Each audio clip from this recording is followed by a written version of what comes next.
ito ay rated SPG. Striktong patnubay at gabay ng magulang ang kailangan. Maaaring may masiselang tema, lengguwahe, karahasan, sexual, horror o droga na hindi angkop sa mga bata. Sinakta ng husto nitong si Marge itong ang si Thea dahil sa kabilangan ng pagkakahuli niya dito ay in denial pa rin ito.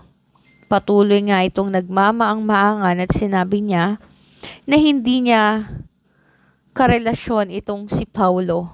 Wala silang relasyon at hindi niya magagawang siraan o sirain ang kanilang pamilya. Lalong-lalo pa nga nasaktan ang kanyang asawang si Edward. Subalit ikinagulat nga nitong si Marge ang pagdating nitong si Edward at sumakto naman noon ay pinakita nga niya ang video ng ginagawang kalaswaan ng dalawa. Bagay na mas lalong ikinagalit nitong si Edward.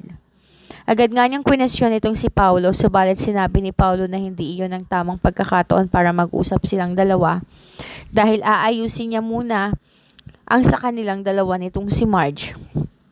Umalis naman itong si Thea at hindi na siya hinabol nitong si Edward. Galit na galit itong si Thea at sinabi niya na busy talaga itong si Jobert dahil kung hindi siya vinidyohan nitong si Jobert ay hindi sila mahuhuli nitong si Paulo. Noong mga oras na yon ay dumiretso nga itong si Edward dito nga kay Greg. Ngunit ikinagulat nitong si Edward na sa kabila ng lahat ng kalokohang ginawa nitong si Paulo ay sinabihan pa rin siya nitong si Greg na wag nitong kakalabanin si Paulo. Sinabi niya rin na kung ano man ang nagawa ni Paulo ay lilipas din iyon. Kaya't patawarin niya na lamang ang kanyang kapatid. Kwestiyon ang husto nitong si Edward ang pagiging ama nitong si Greg.